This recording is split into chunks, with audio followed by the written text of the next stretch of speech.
ओम नमः शिवाय। मो ज्योतिर्विद और शिव साधक प्रोफेसर रुद्रप्रसन्न महापात्र आज आपण निकट में उपस्थापना करी शिव तांडव स्तोत्र स्तोत्र। मु मोर कौन चलचित्र पूर्व प्रस्तुति कर न तेणु कहला समय तथ्य गुड़ी को उपस्थापना करिबारे टिके एपट सेपट हो पारे से आपण निकट में पूर्व क्षमा प्रार्थी। कहुए शिवतांडव स्तोत्रटी रावण लिखिथिला। आम्मी गणात्रा बोली जड़े रिसर्चर जे कि वाल्मीकि रामायण को पढ़ी के रामायण अनरावेल बोली गोटे भल्यूम तापर द्वितीय भल्यूम भी लिखि सारे सी स्पष्ट रूपे कहते एपरी कौन वर्णना नहीं रामायण रे जोटि रावण का संपूर्ण चरित्र आमको जना पड़े। कुलदीप शिशोधर ना कौन नाटी मन पड़ूनी सी भी वाल्मीकि रामायण को संपूर्ण उपाख्यान वर्णना कर सी भी एथिरे एकमत। तेबे आम जीवानी जे वास्तव में आपको रावण रचना करते कि नहीं मात्र आर पौराणिक उपाख्यान था या रावण जिते शिव को कैलाश सहित उठे ना बसला शिव तो सब से गोटे मुद्रारे बसी था सुखासन गोटे गोड़ तौक गोटे गोड़ उपरको खाली नखटा को दाबी देने तो रावण से कैलाश उठो उठो कैलाशटा पड़गला जमी गोटे लोक आपण पाखे बसी से हठात चौकीटा उठे आनी बसला से चौकीटा आपण को बुढ़ा बुढ़ा आंगुठी पर लगला आप ओहो छाड़ दिंतु कौन है कि ना हाथटा जापी होगला कि गोड़टा जापी होगला। तो रावण से स्थिति तार मनरू जो भावटा आसीला ताहला रावण रचित शिव तांडव स्तोत्र। तेरे छाड़ू रावण कथा शिव तांडव स्तोत्र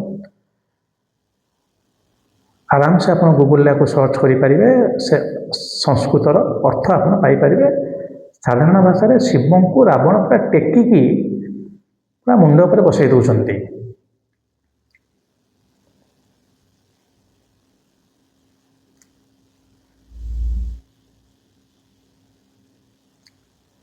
शिव खुशी रे तांडव करुछंती।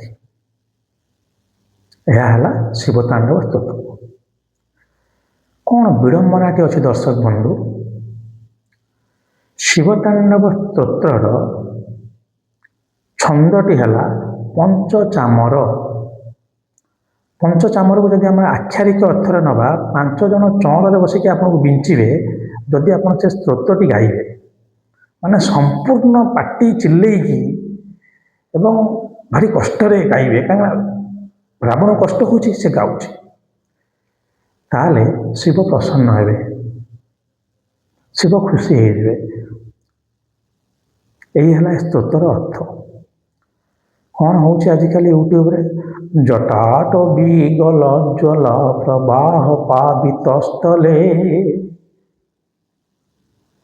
ये शिव तांडव है मत लगुच शिव शयन हो सब कही रखी एवं भी कहूँ जे मंत्र को छंद एवं स्तोत्र को भाव दरकार किंतु यही स्तोत्रटी जेहेतु गोटे बहुत पावरफुल स्तोत्र ए छंदटी पंचचामर जोटा कि नाना नाना नाना नाना टाट विकल ज्वल प्रवाह पावित स्थले गुलेवलम यलम गीतम भुजंग तुंग मालिका यहीटा है इस छंद पंचचामर। आपन जब जोरे पढ़े शिव तांडव मत लगुनि आप संपूर्ण करेंगे अधारू आपंकर काश हम तंटी पड़ज कि आप हालिया आपन पूरा शिवंकर तांडवटा निज आखिरी देखिपारे। क्षमा करेंगे श्वास रोग से पीड़ित तेणु ब्रोंकाइटिस हो जाऊँगी। जेकोसी व्यक्ति शिव तांडव स्तोत्र पढ़ी पारे जदि से शिव को खुशी करने को चाहते किसी साधना पूर्व किसी शिव साधना पूर्व शिव को निज जीवन में अवतरण करने शिव तांडव स्तोत्र गोटे उत्तम माध्यम किसी ना केवल शिव तांडव स्तोत्र शुणु अर्थ बुझु। मत लगुच गोटे पक्ष माने जो 14 दिन प्रतिपद रु पूर्णमी जाके कि प्रतिपद रु अमावस्या जाके कृष्ण पक्ष शुक्ल पक्ष ଭିତରେ ଆପଣ ଶିବଙ୍କୁ ସେଇ ପଢ଼ୁଥିବେ ସେଟା ଜଗତ୍ ଜଗତ୍ ଜଗତ୍ ଜଲ ଲଲାଟ ପଟ୍ଟ ପାୱକେ କିଶୋର ଚନ୍ଦ୍ର ଶେଖର ରତି ପ୍ରତିକ୍ଷଣମ୍ ମମ। ଶିବଙ୍କ ଚନ୍ଦ୍ରଶେଖର ତାଙ୍କ ମୁଣ୍ଡରେ ଅଛନ୍ତି ବୋଲି ଆପଣଙ୍କ ଆଖି ଆଗକୁ ପଳେଇ ଆସିବ। ଯାହା ଯାହା ଆପଣ ଶିବଙ୍କର ଫଟୋ ଦେଖିଛନ୍ତି ସବୁ ଆପଣଙ୍କ ଆଖି ଆଗକୁ ପଳେଇ ଆସିବ।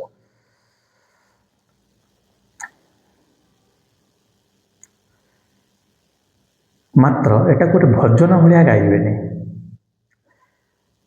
ଆପଣ ସେଇ ଶିବଙ୍କର ଶକ୍ତିଟା ଆପଣଙ୍କ ଭିତରେ ଉଦୟ ହେବନି। ସତ କଥା ଦର୍ଶକ ବନ୍ଧୁ, ଆପଣ ଯଦି ଗୋଟେ ଜଟାଟ ବି ଗଲ ଜଲ ରାବଣ କଷ୍ଟରେ ଗାଉଛନ୍ତି, ସତରେ ସେ ଲେଖିଛନ୍ତି କି ନ ଲେଖିଛନ୍ତି ଭୁଲି ଯାଆନ୍ତୁ, ଶିବ ଏମିତି କରିଥିଲେ କି ଭୁଲି ଯାଆନ୍ତୁ, କିନ୍ତୁ ତାର ଅର୍ଥଟା ବୁଝନ୍ତୁ। ଯେମିତି ବିଭିନ୍ନ ଗୀତର ସ୍ୟାଡ୍ ସଙ୍ଗ, ରୋମାଣ୍ଟିକ୍ ସଙ୍ଗ, ଫିଲ୍ ଗୁଡ୍, ଜିମ୍ ୱାର୍କଆଉଟ୍ କାହିଁକି ଅଛି?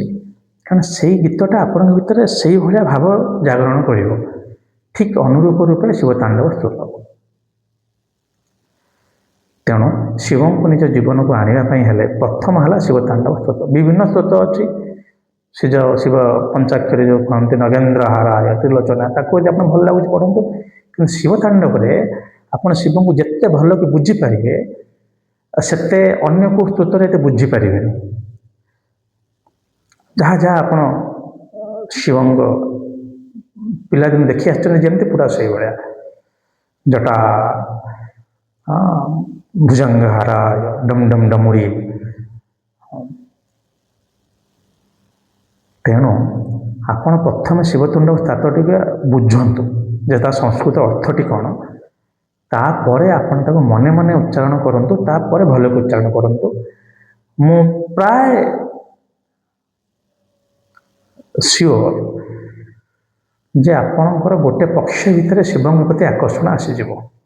ସେଇଥିଲାଗି ଯିଏ ଶିବଙ୍କର ସବୁଠୁ ବଡ଼ ଭକ୍ତ ବୋଲି କୁହାଯାଏ ରାବଣ, ଯାହାର ଦଶମୁଣ୍ଡ ଥିଲା ଦଶାନନ,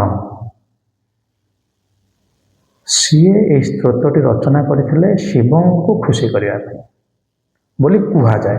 ଆପଣ ତାର ଐତିହାସିକ ଅର୍ଥ, ଏଠି ଇତିହାସ କହିଲେ ଆମେ ଯେଉଁ ପୁରାଣ ଇତିହାସ, ବେଦ ଉପନ୍ୟାସ, ପୁରାଣ ଇତିହାସ କହିଲେ ରାମାୟଣ ମହାଭାରତକୁ ବୁଝୁ, ସେ ସନ୍ଦର୍ଭରେ ନ ଯାଇ ଆପଣ ତାର ସାଙ୍କେତିକ ଅର୍ଥଟିକୁ ବୁଝନ୍ତୁ ଯେ ରାବଣ ଏଟାକୁ ଲେଖୁଛନ୍ତି ମାନେ ଆଠୁ ଭଲ ସ୍ତୋତ୍ର ନ ହେଇପାରେ କିଛି। ଏବଂ ଶିବ ଏଥିରେ ତାଣ୍ଡବ କରୁଛନ୍ତି ଖୁସି ହେଇକି, ମାନେ ଆଉ ଶିବଙ୍କୁ ଖୁସି କରିବା ପାଇଁ କିଛି ନାହିଁ। ମାତ୍ର ଛନ୍ଦଟି ପଞ୍ଚଚାମର ବୋଲି ଭୁଲିବେନି। ଏସ୍ୟୁମ୍ରେ ବସିକି ଯଦି ଆପଣ ଜୋରରେ ଏଟା ଉଚ୍ଚାରଣ କରିବେ ତାହେଲେ ବି ଆପଣଙ୍କ ଦେହରୁ ଝାଳ ତ ବାହାରିବନି, ଆପଣ ହାଲିଆ ହେଇଯିବେ।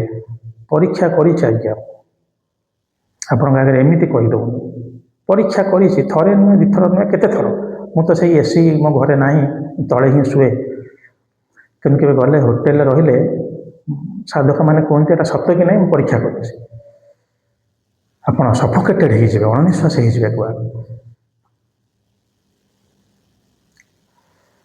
ତେଣୁ ଶିବତାଣ୍ଡବ ସ୍ତୋତ୍ରଟିକୁ ଯଦି ଆପଣ ମନେ ମନେ ବୁଝିପାରିକି ଶିବଙ୍କର ସେହି ପ୍ରତିରୂପଟି ନିଜ ଆଗକୁ ଆଣିକି ପଞ୍ଚଚାମର ଶୈଳୀରେ ପଢ଼ିପାରିଲେ ଗୋଟେ ପକ୍ଷ ଭିତରେ ଶିବ ଆପଣଙ୍କ ଆଗରେ ତାଣ୍ଡବ କରିବେ। ଆଉ ଆପଣଙ୍କର ଶିବ ଫଟୋ ଦେଖିବା ଦରକାର ନାହିଁ, ଆଉ ଶିବ ମନ୍ଦିର ଯିବା ଦରକାର ନାହିଁ, ଶିବଙ୍କର ମୂର୍ତ୍ତି ଦେଖିବା ଦରକାର ନାହିଁ। ପୁରା ଆପଣ ବୁଝିଯିବେ ଏଇ ହେଲେ ଶିବ।